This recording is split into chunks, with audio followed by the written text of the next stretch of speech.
Hey, how's it going, everyone? We've hit over 500 days of investing $10 a day, or more concretely, 17 months going at it every single day, even the weekends.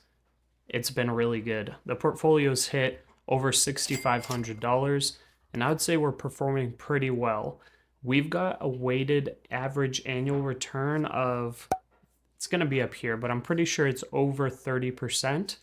Now, if we compare that to the S&P 500 and the NASDAQ, right down here, that gives us an alpha currently of about 14 against the NASDAQ, or 13 if we hit 30. I don't remember exactly our number, and 14 or 15 against the S&P 500. And alpha is just how much we're beating those indices by. Usually it's used against the S&P 500, but I'm trying to beat the NASDAQ as well. So anyways, I'm Pasha. I'm an investing nerd, finance nerd, currently working on my MBA, and I got really interested in investing back in 2017. And I basically made this portfolio as a challenge for myself to beat the market and also document it for you guys to see. Investing so that you don't really have to worry about it is always best with just index funds that cover most of the market. Those are the best way to go. They're very diversified. Probably don't recommend that you go buying individual stocks like I do, but to each their own. And I'm doing this as a challenge, and hopefully it's entertaining for you guys to see. So we're just going to go through the holdings and see what we're holding, what our total returns on all of the positions, just so you guys have a little bit of an idea of what I'm trying to do and what my thought is behind each of these companies. So TLT, that's long-term treasuries. The play on this, we're pretty much break even on it. The play on this is basically that interest rates go down under Trump's administration. If interest rates go down, which it's a little bit iffy right now with the inflation being still pretty sticky, the price of this would go up, meaning if yields go down, the price goes up. So the play on this is that it's fairly safe government long-term treasuries. And if the market goes down and yields go down with them, we would essentially be hedging some of our money into this. And like you can see, we've got about 26% of the portfolio on that. Ulta was originally a play that I thought was really good. They have strong cash flows. We've got almost 9% of our portfolio in this. There has been a little bit of change in this one, and I honestly think it's just below fair value, to be honest. So I'm kind of divided on whether or not to sell off this position. We are like pretty much break even on it. But just because of this graph here, if you look at this dip here, this run up, this dip here, this run up, it's higher highs and higher lows. And we kind of hit this low here again. And if I were to sell it off right now with the trend looking how it is and just the company being fairly strong, I would really, kind of hate myself if it ended up going up 30 or 40% from here and I end up buying something else that doesn't perform as well. So that's the biggest reason why I'm still holding on to that. We've got Elevance Health, which is risky under the current administration because there are healthcare reforms coming in. And this is one of the companies that could definitely be impacted. And as you can see with, I guess, really this big sell-off, but mostly this sell-off after November, that the market really doesn't like those reforms for companies like this. But I've looked at the company's income statements, balance sheet. It looks fairly strong. So if the administration doesn't impact companies like this, as a lot of investors are expecting, I think this would be a really good return on investment. We are slightly down on it, and it's about 9% of our holdings. CVS is kind of in the same boat.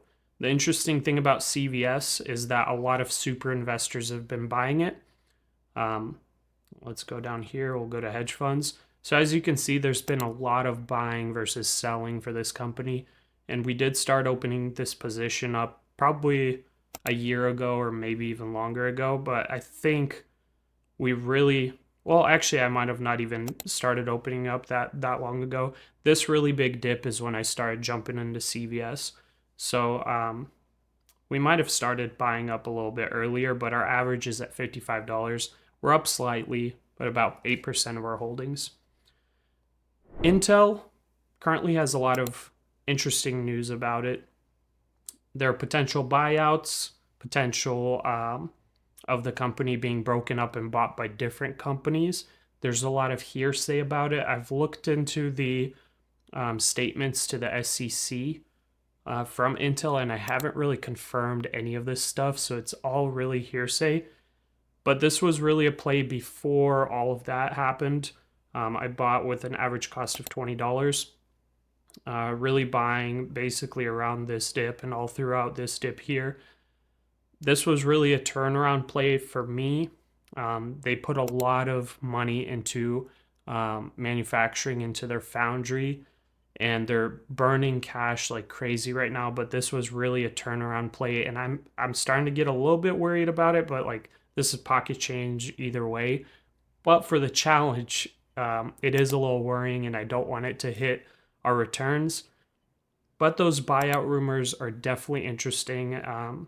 So we're at just under 8% of our portfolio in that, and we're up on the position.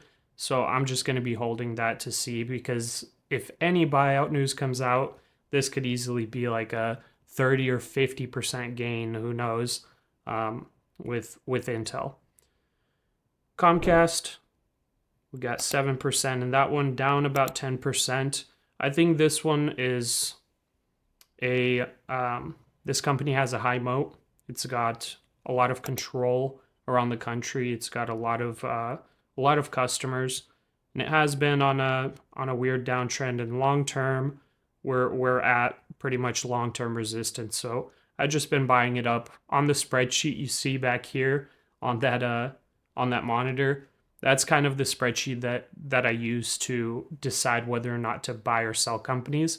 I'm going to let you know there are two companies right now that I'm starting to build positions in that are very, very tiny right now, but I want to build them even more. And their potential return using that spreadsheet is around like 100%. So anyways, Comcast was fairly high on that spreadsheet. So that's why I really started buying into it. But anyways, down about 10%, and it's about 7% of our holdings. Then we come down to our Chinese companies. So Alibaba had some new news. I know that's kind of redundant, but we were buying under $80. We've got a $74 average cost, and it's really gone up about 70% since then, just in about a month and a half. Yeah, I'm just going to be holding this one. I think it's still undervalued, potentially getting close to fair value. But for something like this, with the amount of bad news about China and everything, with the current administration, I think that Chinese stocks have a lot of potential to grow. And that's basically the same story with JD.com. We got about 6.5% in there. I think our total holdings basically for Chinese stocks is about 20% of the portfolio, maybe slightly under. But Baidu is one of those companies that on the spreadsheet is looking extremely, extremely good. Baidu is actually looking like a potential return of 130%, I believe, the last time I checked it. We do have a fairly sizable piece of it in our portfolio, so just about 5% of the portfolio. But I'm thinking to grow this maybe to 7 or 8% of the portfolio. This one, compared to JD and Alibaba, has not grown very much at all, and it's really been pretty stagnant. So if you can look here, back in 2022 during this downtrend in the market, it hit at around 80, 85 or lower, and it's kind of just trended down slowly back to those numbers. And I think this company is very strong. It's basically the Google of China, and I'm planning on growing that. PayPal, good company. I sold off quite a bit of it during this pump up here. So I believe I sold it at about $90, some of it. If I can scroll down here, I can show you. So we sold $100 worth. Well, actually not at 90, sorry. Sold $100 at 80 and 50 at 85. And then we started buying back under 80. It recently is downtrended a little bit, so I want to buy some more up until our market value hits $300. So I just want to, if it keeps going down, I'll keep buying up until it hits that 300.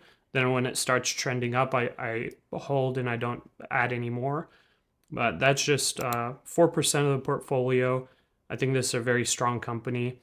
I think it's probably at fair value at about $90 per share, but I think it's got a lot of growth potential. It's got crazy amount of customers. It owns Venmo, so I think it's a strong company with good cash flows.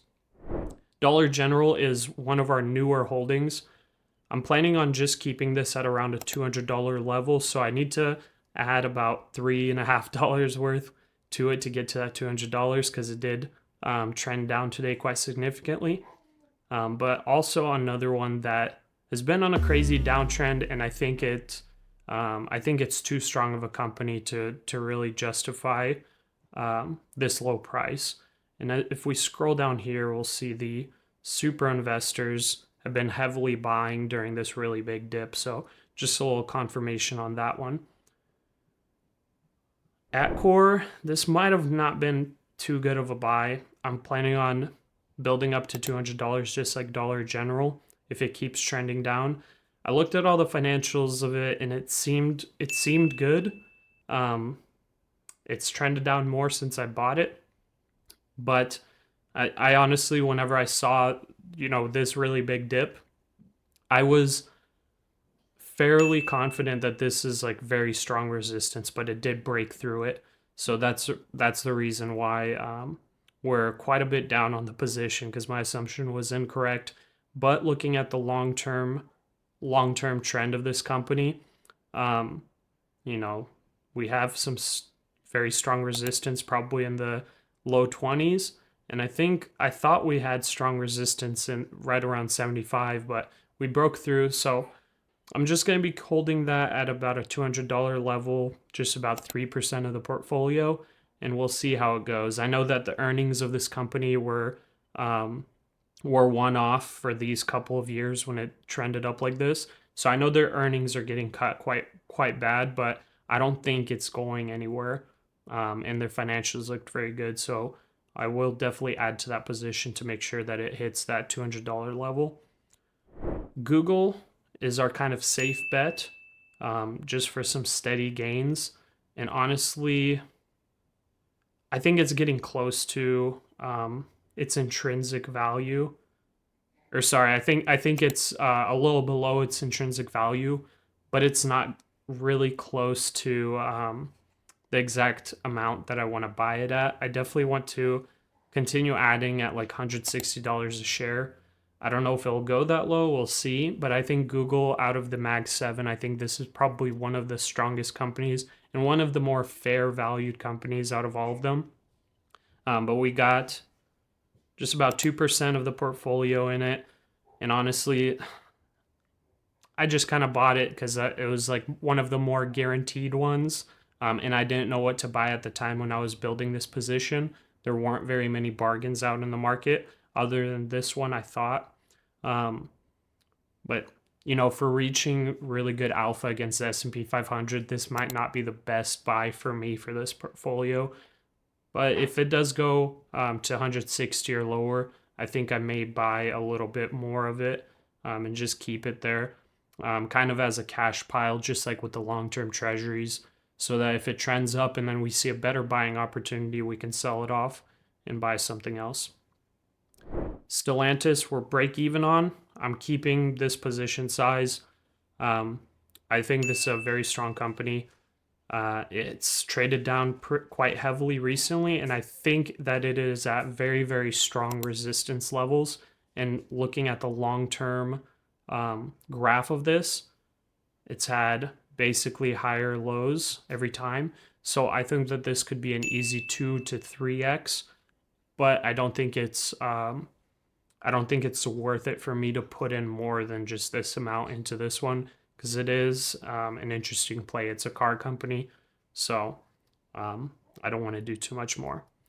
But this is the last company, and this is the one that I've been very, very interested in, and I just started building the position. So, like you guys know, I'm doing $10 a day. It's very difficult to make substantial investments with just $10 a day.